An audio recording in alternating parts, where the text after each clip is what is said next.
We're here in an airport because we've heard so much about the mega dairies. We've asked them to let us in, they've refused, so we're going to take to the air to see for ourselves from up there.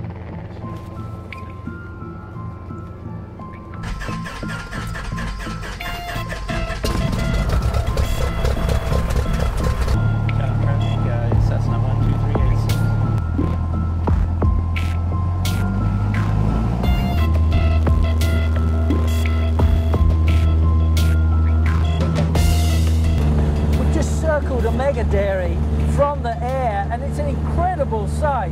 Hundreds, thousands of cows crowded into barren yards, and there's a slurry lagoon down there as big as an Olympic swimming pool. Goodness knows how much muck is contained in there, but I can tell you the mega dairy from the air looks like a vicious scar on this landscape.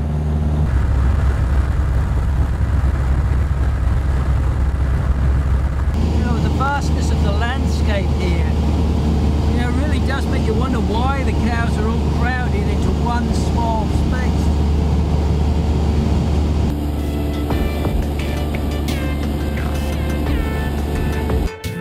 We've just flown over California's Central Valley in this tiny plane here, and I tell you, it gives you such a different perspective on these mega dairies, you know, and not in a good way.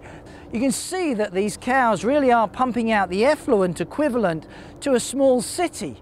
You know, it's quite frightening stuff in terms of the environmental threat as well as the animal welfare.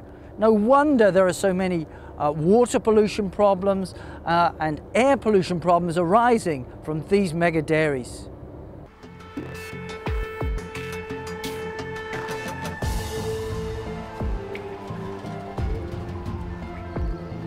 Finally, after going past dozens of mega dairies in this Californian countryside, we've managed to get up close and to see one for ourselves. And here it is, you know, cows crowded together in these barren, muddy pens. It's quite shocking. Just have a look at these cows. You know, you can see how bony they are.